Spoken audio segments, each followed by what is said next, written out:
Welcome everyone, this is Kerjims channel. Now we are back to our new episodes of 2 Semi-Reality Champions and Comparison, featured by Wild League of Legends versus the Mobile Legend Gang.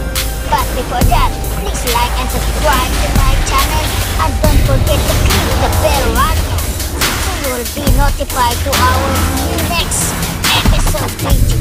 Let's do this!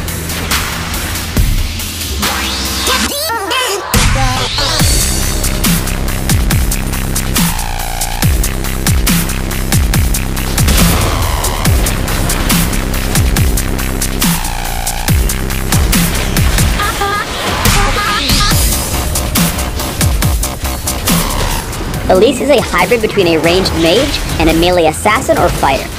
Swapping between her human and spider forms, she tries to single out her prey and take them down with her abilities and spiderling.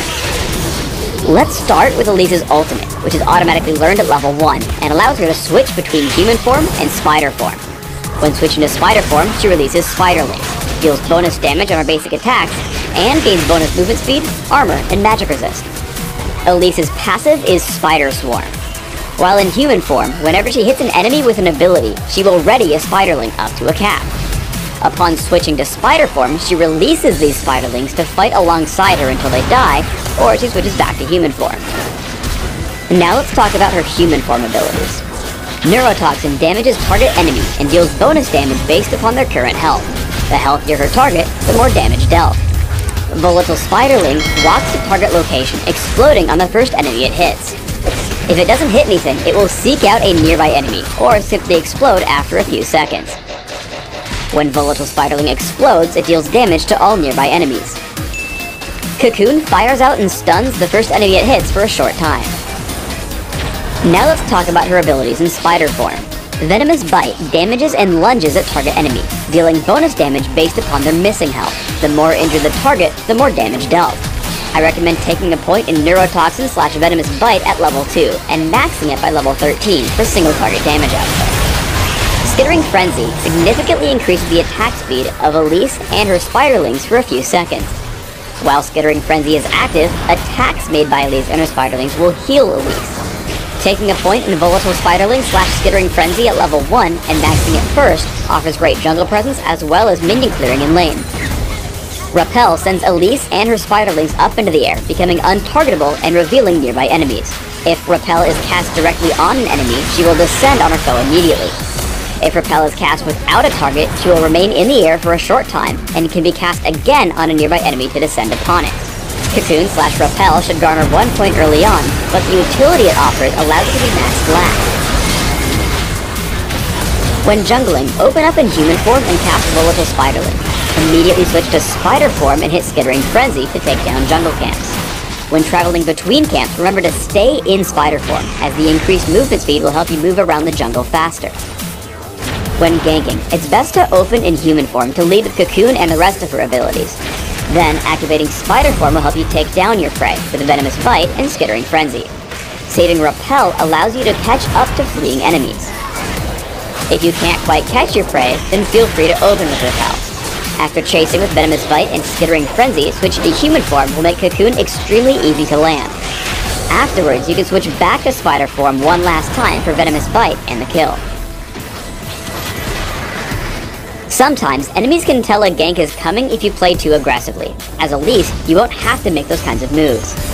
Jace comes down to gank Gragas, and after Gragas tries to escape, Elise heads over in spider form, lands Repel, and finishes the kill with Venomous Bite.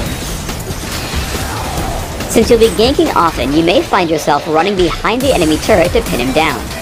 After dealing some initial damage, Elise runs back away from the enemy turret to escape its damage.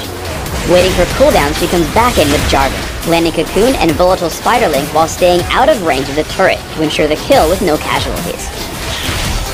Because Repel reveals enemies in the Fog of War, Elise is great at initiating or responding to counter-jungling. Elise is able to descend upon and steal away her own golem buff and lock up Lee Sin with Cocoon. Though he initially escapes, Ziggs is able to land the killing blow thanks to Elise's assist. Try to stay near the walls by jungle camps. It could save your life. Evelyn opens up onto Elise, and knowing she can't quite escape normally, Elise just hits Repel, reveals the nearby Wraith camp, and lands on the other side of the wall, evading a grim demise. In teamfights, Elise's goal is to quickly burst someone down, and then play a bit evasively until another target can be found. Let's slow the fight down so that we can see all the action. Upon spotting Leona, Elise lunges in with a venomous bite and deals great damage with her spiderlings as her team picks up the kill. Now low on health, Elise backs off and switches to human form to fire from a distance. Safely in the brush, she lands Cocoon and follows up with Neurotoxin to take out Lee Sin. Now Elise finds both Evelyn and Graves low on health, so she hits spider form, repels up, and drops back down to pick up the kill on Graves with venomous bite. As she runs, a quick Cocoon to the north ensures the enemy Spider Queen can't chase them down. Another teamfight proves the same concept. In human form, Cocoon, Volatile Spiderling, and Neurotoxin deal some initial damage to Lee Sin. Elise then creates some space from her opponents before she and Tristana turn their attention to Leona. After landing Cocoon, she switches to Spider form, and counters with Venomous Bite, picking up the kill. Even after getting knocked away by Lee Sin, Elise still smells blood and looks for more prey. Running to the wall, she hits Repel, finds Lee Sin on the other side, and descends for another kill. I recommend building Elise with a mix of damage, durability, and cooldown reduction. Here's an example build that should work well even for your first time with the champion. Take Magic Penetration Marks, Armor Seals, Magic Resist Glyphs, and Ability Power Quintessences. Run 9-12-9 Masteries with Magic Penetration in offense, General Durability in defense, and Mana Regeneration and Neutral Buff Duration in utility. Take Ignite when laning or Smite when jungling and Flash. Open with Boots of Speed, Health Potions, and a few Doran's Rings or a Prospector's Ring. Rush a Rylet's Crystal Scepter, and then add Sorcerer's Shoes and Abyssal Scepter to increase your damage output. From here, start looking to add more durability and cooldown reduction with items like Frozen Heart, Zhonya's Hourglass, and Guardian Angel. The Lady Elise was born many centuries ago to House Katara, an old and powerful family of Noxus, and swiftly learned the power of beauty to influence the weak-minded. When she came of age, she plotted to marry the Scion of House Zaban to augment her house's power. The match was opposed by many within Zaban, but Elise beguiled her intended husband and manipulated her detractors to secure betrothal. As Elise had planned, her influence upon her new husband proved considerable. House Zaban grew stronger, which in turn saw House Katara's star rise. Elise's husband was the face of his house, but those in the know understood who truly wielded power. At first, Elise's husband tolerated this, but as the years went by, his discontent festered as he became a light joke among Noxian families. Eventually, his resentment grew ever more rancorous, until one night, over a typically frosty dinner, he revealed he had tainted her wine with a disfiguring poison. He offered his terms: withdraw from society and stay out of his way, as he took up the reins of power, and he would give her the antidote. Refuse, and he would watch her die slowly and painfully. With every breath, the poison did its evil work, dissolving her flesh and blood from the inside out. Believing he would have the antidote somewhere about his person, Elise formed a sharp knife and played the role of remorseful wife to the hilt. She wept and begged her husband to forgive her, using every wile in her arsenal to approach without alarming him to a deadly intent. All the while, the poison was racking her body, discoloring her flesh with grotesque lesions. When Elise reached her husband, he realized, too late, just how badly he had underestimated her disdain. She leapt upon him and rammed the knife through his heart, twisting the blade slowly as she watched him die. Elise found and drank the antidote. The damage was done. Her face was monstrously disfigured, with grotesque wheals and necrotic flesh, like a cadaver given hideous animation. Elise was now mistress of House Zaban, and such was the nature of Noxian politics, that she was lauded for cutting a weakness from the Empire. Yet, so entwined were her particular notions of beauty and power, that she retreated from the public eye, and took to wearing a face-covering veil.